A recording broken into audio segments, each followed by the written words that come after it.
Saya ingat ada cerita salah satu perempuan solehah, cerita yang sangat-sangat menarik. Ya sekarang usia beliau sekitar 60-an ya. Di zaman beliau muda lagi, 30-an tahun. Dia itu ceritanya nikah sama, dia orang Indonesia ya.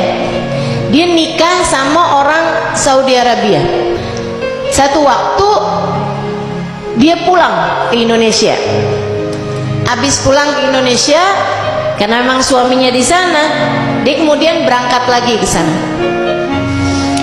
Nyampe di sana, dia masuk ke apartemennya, gitu kan? Tahu-tahu dia dapat surat dari suaminya. Suaminya menyatakan kepada dia bahwa suaminya menceraikan dia. Jadi sekarang dia nih harus menjalani iddah sebatang kara sendirian di negeri orang, di apartemen. Memang mereka kan tinggalnya kan di apartemen semua tuh di sana ya, rumahnya kan rumah tingkat ke atas. Jadi dia pun tinggal sendirian di apartemennya.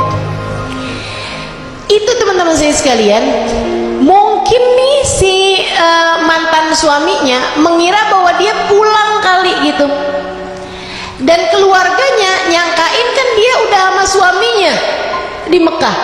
Jadi ini sama-sama nggak ada yang cari tahu keadaan dia juga gitu.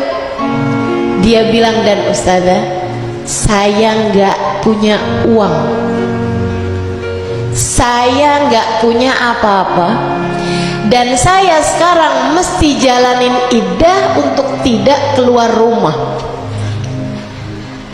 Saya tahu saya sekarang adalah seorang janda, diceraikan oleh suami saya, dan saya sekarang sendirian di negeri orang.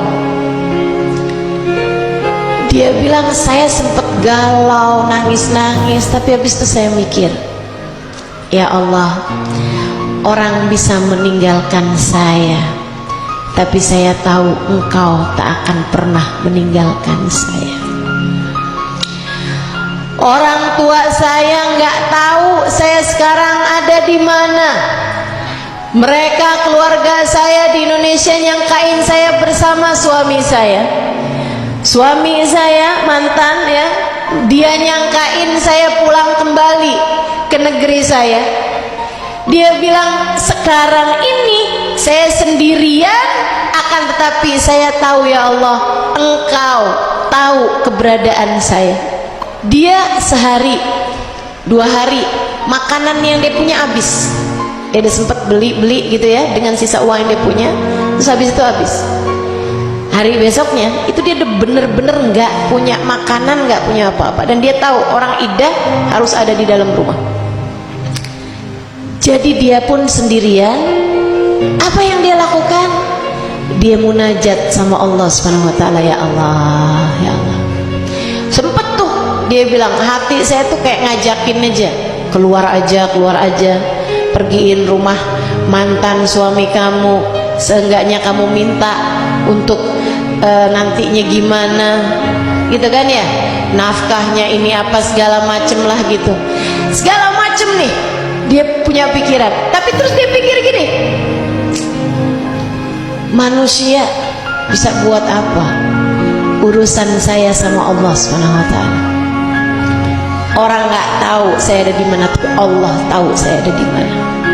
Ibu-ibu sekalian, imannya dia bilang, kenapa saya harus khawatir urusan rezeki, urusan makanan saya di dalam rahim ibu saya aja Allah datengin kok rezeki saya, betul gak?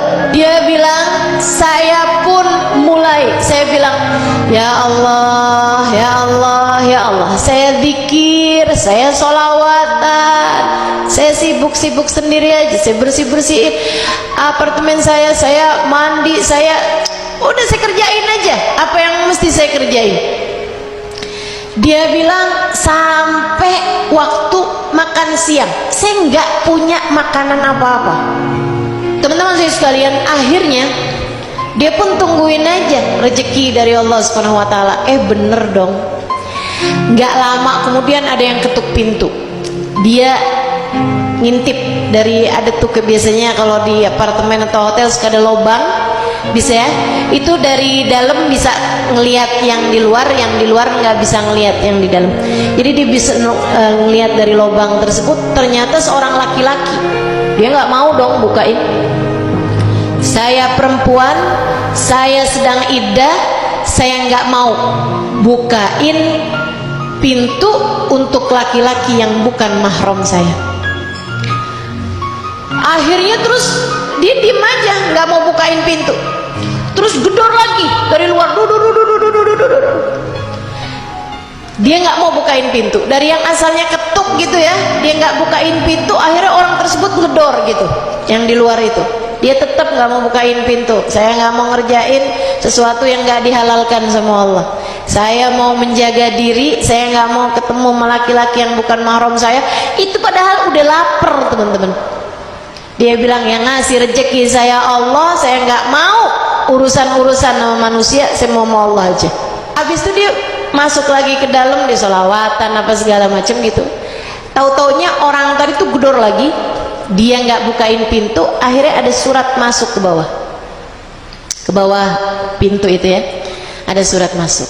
Dia pun buka surat tersebut, isi suratnya kayak begini nih: maafkan saya, tapi saya ini adalah seseorang yang tinggal di atas apartemen kamu.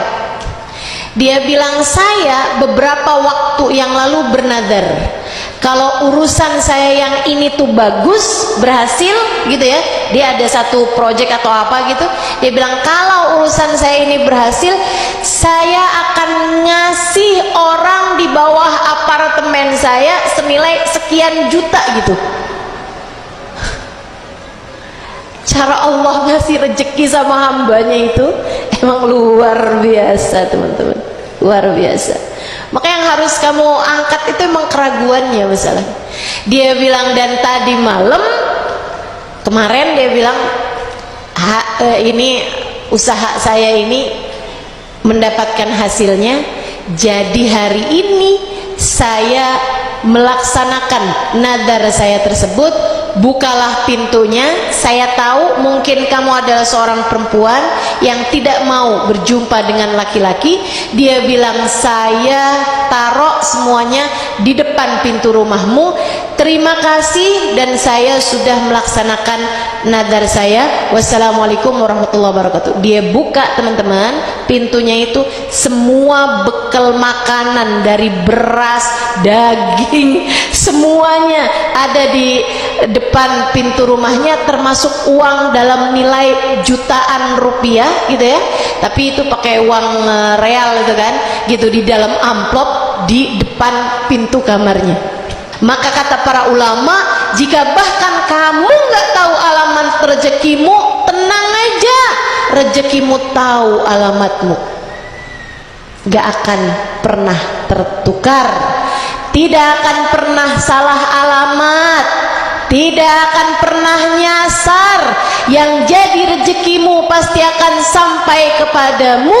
Hilangkanlah segala keraguan-raguanmu itu. Jangan ragu-ragu urusan rezeki, jangan ragu-ragu urusan rezeki. Nilaimu ada pada keimananmu kepada Allah. Yakinlah saja bahwa Allah Subhanahu wa ta'ala adalah sang pemberi.